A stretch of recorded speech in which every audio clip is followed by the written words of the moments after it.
करना, आज आपके नाम के सामने जी लगाने का मन नहीं, मेरी जबान पर वो इज्जत ही नहीं आ रही आपके लिए। पता है क्यों? आपका सच पता है क्या?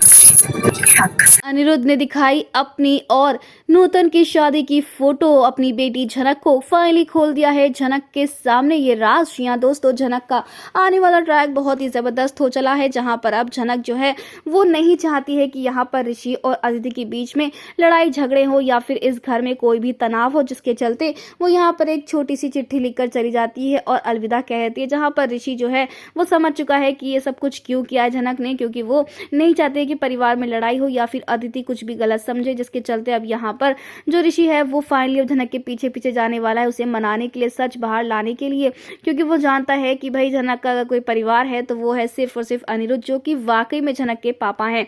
ऐसे में यहाँ पर वो चिट्ठी जो झनक की माँ ने लिखी थी, जिसमें साफ साफ ये मेंशन था कि अनिरुद्ध तुम्हारी बेटी झनक है, यानी कि हमारी बेटी झनक है और उसका तुम ख्याल रखना। हालांकि मरते वक्त भी नूतन यानी कि झनक को कोई विश्वास नहीं था कि अनिरुद्ध ऐसा कुछ करेगा, क्योंकि वो सेल्फिश है, लेकिन ऋषि से वादा जरूर लिया था झनक ने कि वो उसकी बेटी का ख्याल रखे, यानी कि फूल का ख्याल रखे।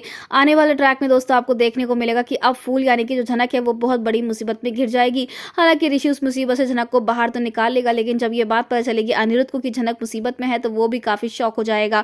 और ऐसे में अब यहाँ पर अपनी बेटी को तड़पता हुआ देखकर, ऐसे लाचार देखकर फाइनली अब यहाँ पर अनिरुद्ध प्रूव करने वाला है कि तुम मेरी बेटी हो। जी हाँ, यहाँ पर फूल यानी कि झनक को पता चलने वाला है कि अनिरुद्ध उसके रियल फादर है, लेकिन अब वो यहाँ पर कसम खाने वाली कि अगर आपने मेरी माँ को मरता हुआ छोड़ दिया और एक बार भी आप उनसे मिलने नहीं गए तो आप पिता कहलाने के लायक ही नहीं है। जब आपने मेरी माँ को स्वीकार नहीं किया तो आप मुझे क्या स्वीकार करेंगे? इसीलिए सच या सबूत दिखाने की कोई जरूरत नहीं है, क्योंकि मैं आपको कभी पापा कहकर नहीं पुकारूंगी।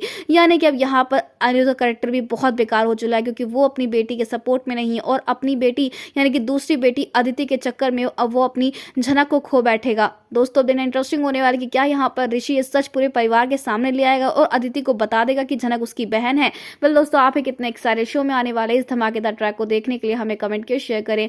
क्या आप चाहते हैं कि जल्द से जल्द अब यहाँ पर जो झनक है वो अपने पापा का सच जान जाता कि वो अपने हक के लिए लड़े? तो हमें कमेंट्स करें।